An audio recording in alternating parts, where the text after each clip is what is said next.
Rusiya Dövlət Dumasında millət vəkillərinin erməni soyqırımını inkar edənlərin cəzalandırılması ilə bağlı təkliflərindən sonra Azərbaycanın bəzi diaspor təşkilatları etiraz müraciəti hazırlayıblar. Bu müraciətlə bağlı Rusiyadakı Azərbaycan diaspor təşkilatlarının mövqeyi isə ziddiyyətlidir. Məsələyə Moskva büromuzun müxbiri Akşin Sabiroğlu aydınlıq gətirib.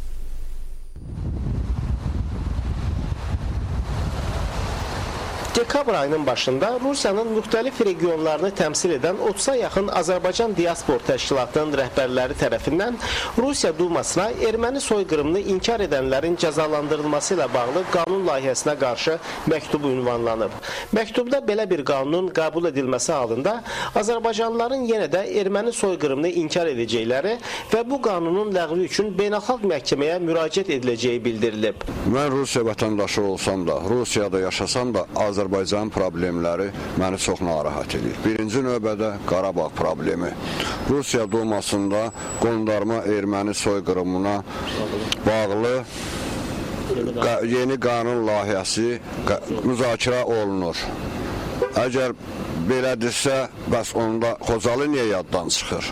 Qoy elə Xocalını da soyqırımı kimi qəbul eləsinlər. Biz bu barədə öz etirazımızı Dumaya göndərmişik yazılı surətdə. Hazırlanan müraciətdə əsasən Rusiyanın regionlarında fəaliyyət göstərən Azərbaycan diaspora təşkilatları yer alır.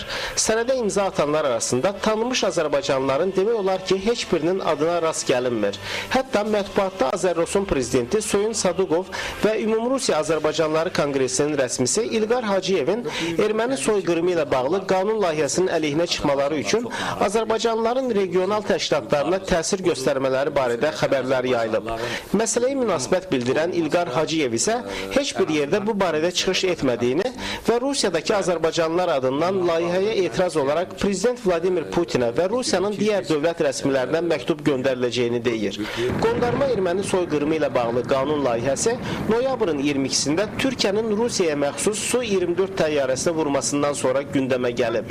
Layihəni Dumanın müzakirəsinə çıxarmağa çalışan Ədalətli Rusiya Partiyasının lideri Sergey Mironov qondarma soyqırımı inkar edənləri 5 il müddətini azadlıqdan məhrum etməyi, yaxud onları cərimələməyi istəyir. Təklifin Rusiya Dövlət Dumasında nə vaxt müzakirə ediləcəyi isə məlum deyil.